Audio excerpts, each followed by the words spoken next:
안녕하세요. 오늘의 데일리 뉴스레터에 오신 것을 환영합니다. 1. 대한민국 고유의 기술력. 2. 일본은 큰 위기에 직면해 있다. 3. 중국의 큰 충격. 한번 진실을 알아봅시다. 몇 년 전 미국의 트럼프 행정부가 들어서면서 전 세계적으로 자국 우선주의 신호탄이 발사되었습니다. 이로 인해 경쟁 관계에 있는 국가들끼리 핵심 첨단 산업에 대한 패권 다툼이 거세지고 있으며 특히 모든 첨단 산업의 뿌리가 되는 반도체 산업의 경우 국가 안보 자산으로 취급하는 등 우리나라에서도 반도체와 전기차, 배터리 등 중요한 기술력이 필요한 산업을 국가 핵심 기술로 지정하고 관련법으로 보호하고 있을 정도입니다. 그런데 여기에 코로나 상황이 겹치면서 국가 경제에 필수적인 핵심 첨단 산업의 공급망 위기가 찾아왔고 러시아 우크라이나 상황으로 글로벌한 에너지 위기가 촉발되면서 단순히 기술력만 키우면 될 줄 알았던 첨단 산업에 공급망이라는 새로운 요인이 주목받기 시작했습니다. 특히 우리나라가 이런 위기를 정면으로 맞이하게 되었는데요. 우리나라는 전 세계로부터 소재와 부품 장비를 수입하여 최종 완성품인 반도체와 배터리 전기차 등을 만들고 있기 때문입니다. 지난 수십 년 동안 별다른 공급망 관리가 없어도 완제품 생산에 무리가 없었지만 최근엔 핵심 중간재에 대한 해외 의존도와 상당수 장비와 기술력 역시 해외에 의존하던 것이 알려지며 세계 시장을 주름잡던 국내 기업들의 약점이 드러나기 시작했습니다. 특히 그 중심엔 적게는 수십 년 많게는 100년 가까운 역사를 지닌 미국과 일본, 독일 등 전통적인 소재 장비 강국이 있었습니다. 하지만 최근 공급망과 원천 기술의 중요성을 확인한 한국 기업들이 세계 역사상 유례없는 속도로 공격적이게 관련 기술을 확보하고 있는 상황이며 단기간에 확보가 어려운 기술의 경우는 원천 기술을 보유한 회사를 수천억을 들여 인수합병을 하면서까지 기술력 확보에 진심인 상황입니다. 이에 우리나라 산업부에서는 국가 핵심 전략기술을 150개로 증가시키면서 자신감을 드러내고 있습니다. 해당 전략기술 분야에서 우리가 경쟁 우위에 있는 국가들은 미국, 일본, 독일 등 기존의 원천기술 강국이 대개 포함되어 있다고 알려졌습니다. 이제 와서 원천기술을 확보하기 시작한 한국이 수십 년에서 100년 동안 기술 개발에만 몰두하고 수십 명의 노벨상 수상자를 배출시킨 국가들을 상대로 기술 확보 경쟁에서 승리하고 있는 상황을 자세히 알아보겠습니다. 현재 전 세계에서 가장 진보한 기술의 반도체는 지난 6월 삼성에서 양산에 성공한 3나노 반도체입니다. 반도체는 나노 숫자가 줄어들수록 미세하고 정밀하며 단위 면적당 생산량이 증가하는 데다 성능도 증가합니다. 반면 전력 소모는 감소하기에 발열도 줄어드는 장점이 있습니다. 따라서 반도체 기업들은 점점 더 미세한 초미세 공정을 원하고 그에 맞춘 연구개발을 진행하고 있습니다. 그런데 이렇게 5나노 이하의 초정밀 반도체를 만들 수 있는 장비는 극자외선 노광 장비인 EUV가 유일하며 네덜란드 기업인 아즘에서 독점으로 생산하고 있습니다. 하지만 극자외선 노광 장비 EUV가 쓰이기 시작한 건 비교적 최근이며 이전엔 일본 기업인 캐논과 니콘의 반도체 노광 장비가 세계 시장을 석권하고 있었습니다. 일본의 캐논과 니콘은 극자외선 노광 장비 EUV 개발에 실패하면서 점점 노광 장비 시장에서 퇴출되는 수순이었지만 구식의 노광 장비로 자동차용 반도체를 비롯해 기술 수준이 높지 않은 반도체 생산이 가능하기에 아직까지 10% 정도의 시장 점유율을 유지하고 있는 상황입니다. 일본의 노광 장비 역사가 찬란했던 만큼 그에 필요한 소재 산업 역시 굉장히 발달했습니다. 특히 포토레지스트 시장의 95%는 일본의 5대 업체가 사실상 독점하고 있으며 이러한 독점 기간은 무려 20년에 달합니다. 이 밖에도 고순도 불화수소와 불화폴리이미드 등 반도체 제조의 핵심 소재의 생산과 개발을 수십 년째 독과점해오고 있었지만 2019년 한국에 대한 반도체 소재 수출 규제 이후 한국이 불화수소와 불화폴리이미드를 1년이 채 안 되는 시간 안에 국산화에 성공하면서 일본 산업계에 크게 한방 먹였지만 그럼에도 포토레지스트만큼은 국산화에 어려움을 겪어왔습니다. 그런데 최근 한국 기업이 일본이 95% 독과점하던 포토레지스트 국산화에 성공하면서 최근엔 EUV용 포토레지스트까지 국산화를 앞두고 있는 상황입니다. 결과적으로 한국은 일본이 수십 년간 독차지하던 반도체 소재 주력 3대 분야를 전부 국산화시키면서 자립에 나섰는데요. 이 배경엔 국내 기업들의 상상을 초월하는 노력이 있었습니다. 특히 이번 포토레지스트 국산화를 성공시킨 동진세미캠은 삼성전자와 적극적인 협력 관계를 맺고 있었고 삼성전자는 동진세미캠 지분 일부를 인수하는 등 소부장 분야 경쟁력을 강화하고 있습니다. 이렇게 3년이 채 안 걸리는 노력으로 일본이 수십 년간 독점하던 시장을 완전히 뒤집어 일본 산업계에게 큰 충격을 주고 있습니다. 하지만 모든 기술을 자체 개발, 국산화하기란 현실적으로 어렵기에 삼성을 비롯한 국내 대기업들은 해외 원천 기술 보유 업체들을 공격적으로 인수합병하고 있습니다. 현금 보유량만 150조 원에 달하는 삼성 측은 독일과 네덜란드 그리고 이스라엘의 원천 기술을 보유한 기업들을 합병하며 반도체 사업뿐만 아니라 디스플레이 그리고 배터리까지 첨단 산업 전 영역에서 쓰이게 돼 원천 기술들을 차곡차곡 모아가고 있습니다.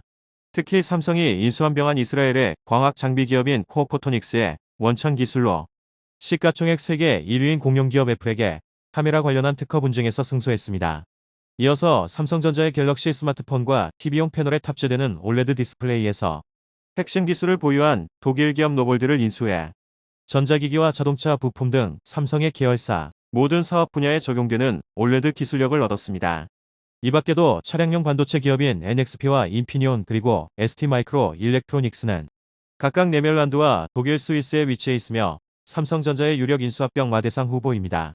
불과 얼마 전까진 반도체 생산에 필요한 소재 위주로 기술력 확보에 나서던 삼성은 국내 중견기업을 적극 지원하며 소재 국산화에 성공시키더니 이제는 소재를 넘어 원천 핵심 기술과 자동차와 디스플레이 그리고 배터리에 특화된 반도체 핵심 기업들을 합병하려는 상황입니다. 한국의 이런 행보에 일본의 반도체 AI 관련 기업들이 혀를 내두르고 있는 상황인데 이런 충격이 가시기도 전에 삼성은 자체적인 노광 장비의 테스트를 성공적으로 마쳤다는 소식을 전해왔습니다.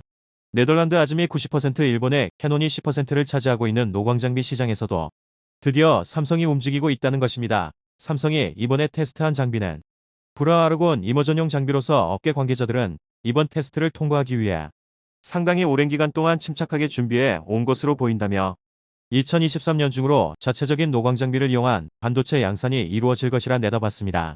노광 장비 개발에 첫 삽을 뗀 우리 기업이 반도체 미세 공정의 필수적인 EUV까지 완성시킨다면 최종적인 반도체 완성품을 만들기 위한 모든 과정을 원스톱으로 진행할 수 있습니다.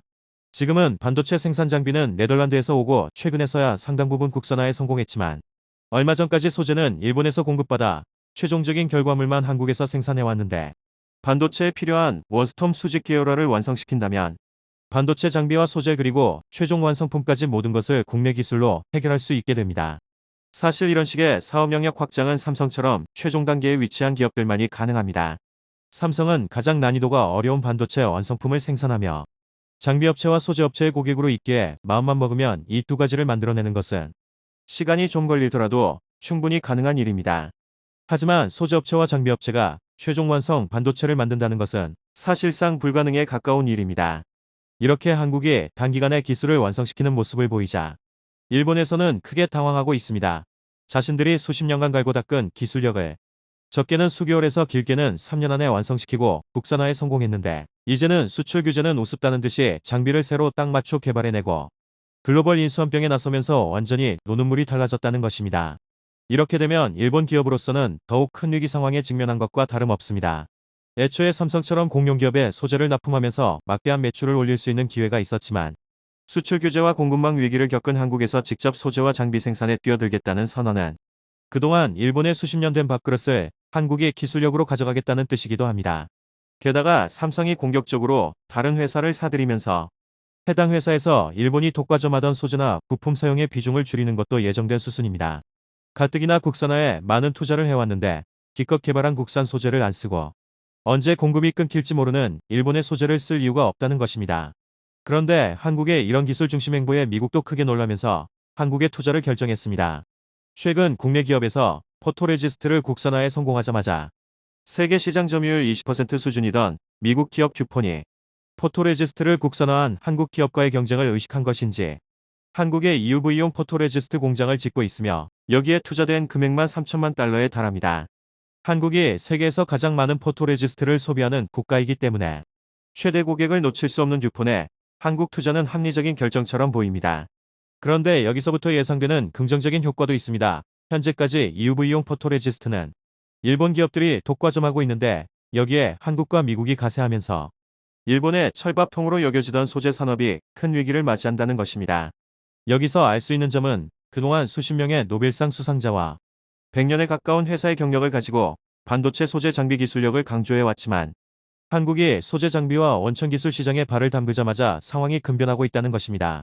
우리 산업 구조에 반드시 필요한 핵심 소재 부품 장비에서 승기를 잡자 산업통상자원부 측에서는 국가의 미래를 책임질 국산 핵심 전략기술 150개를 선정했습니다.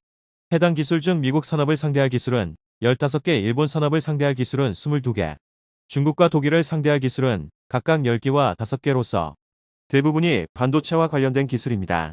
하지만 지금처럼 기술 개발과 인수합병이 공격적으로 이루어진다면 핵심 전략기술 150개는 굉장히 작은 숫자가 될 수도 있습니다. 산업통상자원부 측에서는 국가의 미래를 책임질 국산 핵심 전략기술 150개를 선정했습니다. 해당 기술 중 미국 산업을 상대할 기술은 15개, 일본 산업을 상대할 기술은 22개, 중국과 독일을 상대할 기술은 각각 10개와 5개로서 대부분이 반도체와 관련된 기술입니다. 하지만 지금처럼 기술 개발과 인수합병이 공격적으로 이루어진다면 핵심 전략기술 150개는 굉장히 작은 숫자가 될 수도 있습니다. 세계적인 글로벌 기업 회장의 충격 선언. 중국 최대 기업 중 하나인 텐센트의 마화텅 회장이 한국 귀화를 선언하며 중국에서 사업을 못하겠다고 선언했습니다. 지나친 간섭과 규제로 도저히 기업을 꾸릴 환경이 못 된다고 말한 그는 자유로운 한국에서 자신의 뜻을 펼치겠다고 주장. 한국으로 귀화하면서 텐센트 중요 기업들을 한국으로 이전하겠다고 말했습니다. 텐센트의 이전으로 글로벌 기업의 탈중국 행보가 가속화될 전망인데요. 대체 중국에서 무슨 일이 벌어지고 있는지 지금부터 자세하게 설명해 드리겠습니다. 시진핑 주석의 중국 장악 중국 국민들을 자신의 발밑에 두려는 중국 정부의 행보는 최악의 형태로 실현되었는데요. 중국 안후이성 허페이 씨의 AI 기반 사상 교육 프로그램은 중국 정부의 염원을 담은 프로그램으로 AI로 당 건설에 조력을 하겠다는 취지로 만들어졌습니다. 사상 교육을 받는 사람의 표정은 물론 뇌파, 피부전기 반응을 AI가 포착해 교육에 얼마나 이들이 감화되었는지 교육 대상자가 관련 내용을 얼마나 진심으로 받아들였는지를 수치화하는 프로그램이죠. 당에 더 순응하는 일을 만드는 것을 목표로 한 이 프로그램은 중국이 얼마만큼 진심으로 중국 국민들을 동물처럼 만드는 지를 보여주는 일례라고 할 수 있는데요. 점점 중국 시민들은 중국 정부에 반항조차 할 수 없을 정도로 순순히 통제 사회를 받아들이고 있습니다. 하지만 그렇지 않는 이들이 있는데요. 바로 중국 정부 아래에서 일을 하던 중국 기업인들이 대표적입니다. 기술을 알고 있고 중국 정부가 얼마만큼 잘못된 일을 하고 있는지 아는 이들은 중국에서 벗어나 자유를 찾기 시작했는데요. 최근 글로벌 IT 기업 중 하나로 손꼽히며 세계적인 수준의 기업으로 항상 거론되는 텐센트의 회장이 중국 정부를 향해 불편한 모습을 드러냈습니다. 중국의 제로 코로나 정책과 관련해 중국 정부가 잘못된 경제 정책을 시행한 것으로 인해 많은 기업들이 피해를 보았다는 글을 자신의 SNS에 공유하며 중국 정부를 비판한 것이죠. 외부에 자신의 모습을 드러내기 꺼려한 텐센트 회장. 마화텅 회장은 극도로 자신의 의견을 외부에 드러내길 거부하며 은둔의 CEO라는 별칭을 얻을 정도로 조심스럽게 행동하는 인물인데요. 그런 그가 작심이라도 한 듯 SNS에 중국 정부에 대해 비판하는 글을 공유하는 행동을 한 것이죠. 그가 공유한 글은 중국 작가 장민양이 쓴 글이었는데요. 중국 관영 매체 황구시보의 전 편집인인 호시진이 바이러스 통제에 드는 경제적 비용이 공중보건 혜택을 초과해선 안 된다고 지적한 내용이었습니다. 그래서는 상하이 봉쇄식이 많은 이들이 바이러스 전파를 막기 위해 많은 희생을 강요받아야 했다고 주장하며 이에 대해 중국 정부는 반성할 필요가 있다고 말한 내용이었죠. 중국 정부는 최근 코로나 봉쇄 정책에 대해 비판하는 이들을 단호하게 단속할 것이라고 규정하며 반정부요인이라는 낙인을 찍었죠. 마화텅 회장은 이런 위험성을 알고 있음에도 불구하고 글을 공유하며 불만을 터뜨린 것입니다. 이에 대해 많은 이들이 텐센트가 중국을 벗어나 다른 곳으로 사업을 전개하려는 것이 아니냐는 분석이 등장했죠. 실제로 텐센트는 올해 실적 악화를 이유로 상당한 인원을 감축할 것을 발표했습니다. 관리자층을 중심으로 감원이 이루어질 것이라고 이야기하면서 특정 사업의 경우 사업 자체를 정리할 것이라고 선언. 이전까지 돈이 되는 분야는 무조건 진출했던 것과 다른 모습을 보였습니다. 결국 마화텅 회장 입에서 충격적인 선언이 나온 것입니다. 미국 IT 전문지를 통해 그가 중국을 떠나 한국으로 귀화하겠다는 이야기를 한 것입니다. 세계에서 순위권 안에 드는 부자가 중국을 버리고 한국으로 오겠다는 소식에 많은 이들이 충격을 받았는데요. 현재 중국에서 벌어지는 일을 감안한다면 마화텅 회장의 결단은 어쩌면 생존을 위한 최후의 수단일 수 있습니다. 마화텅 회장은 다른 CEO들과 달리 언론의 모습을 비추지 않으며 그림자 경영을 하는 인물로 널리 알려져 있습니다. 하지만 그를 아는 이들은 실제 그의 모습과는 다른 행보라며 그가 그렇게 행동할 수밖에 없는 이유를 설명했는데요. IT 대기업들을 향한 중국 정부의 감시가 평범한 중국 사람들의 몇 배를 뛰어넘을 정도로 지독하다는 것이 그의 그림자 경영의 이유라고 합니다. 다시 말해 중국 정부에게 밉보이지 않기 위해 조심히 행동하는 것이라고 하죠. 그와 마찬가지로 IT 기업의 성공 신화를 이끌었던 알리바바의 마윈 회장을 보면 중국 정부의 간섭이 어느 정도에 해당하는지 알 수 있는데요. 과거 중국 정부가 잘못 행동하고 있다는 사실을 드러낸 마윈 회장은 중국 정부에게 찍히게 되었습니다. 중국 당국을 전당포 영업에 비유하며 하는 짓이 수준이 낮다는 점을 직접적으로 거론한 것이 중국 정부의 영린을 건드린 것이죠. 그는 이 발언 이후 정부에 소환되는 일을 겪어야 했습니다. 소위 말하는 소환은 단순히 정부를 찾아가는 행위가 아니라 중국 기업들 입장에서 최고의 형벌이나 마찬가지입니다. 자신의 잘못을 뉘우치는 자아 비판은 물론이고 중국 정부에 협조적으로 나오겠다는 발언을 해야만 무사히 밖으로 나올 수 있을 정도로 공포스러운 일이 바로 소환이죠. 마윈은 소환을 한 번만이 아니라 여러 번 당해야 했습니다. 이후 반독점법 위반 혐의로 한화로 3조 3,800억 원의 과징금도 물어야 했고 시총 150조 원이 날아가는 고초를 겪어야 했습니다.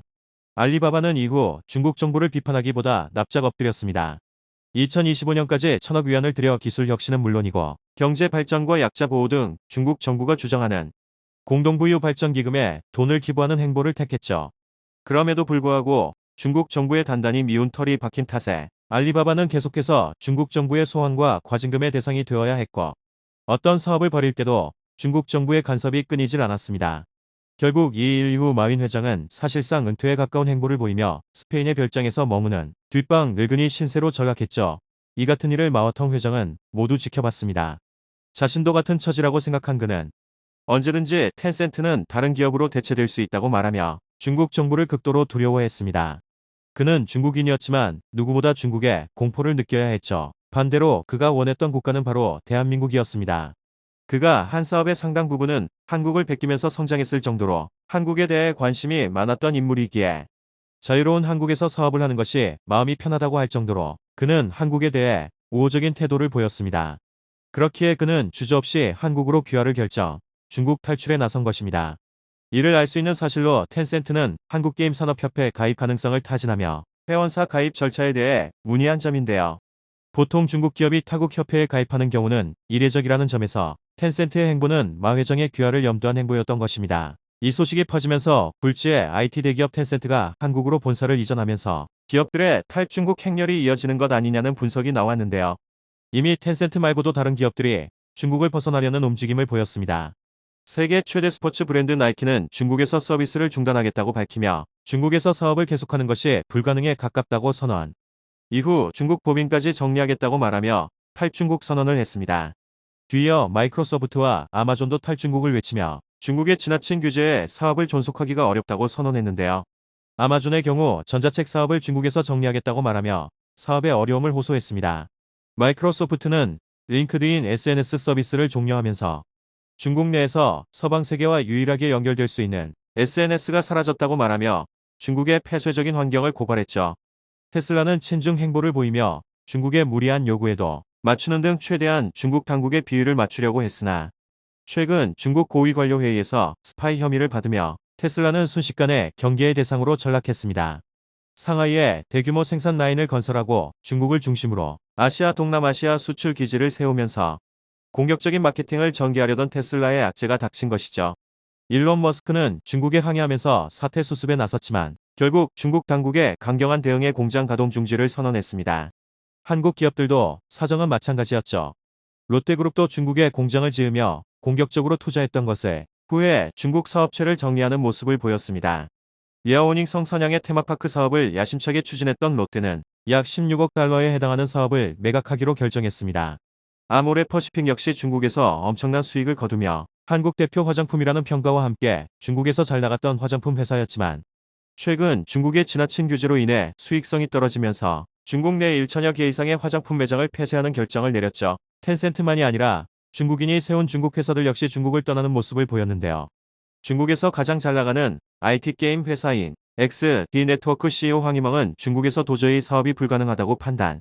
거처를 해외로 옮기겠다는 폭탄 선언을 하기에 이릅니다.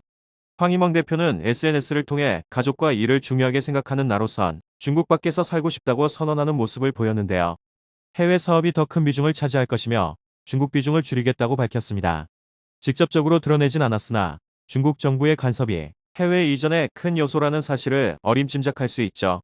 마워텅 회장의 한국 귀화와 텐센트 이전은 탈중국 흐름을 가속화하는 중요한 이정표가 된 셈인데요.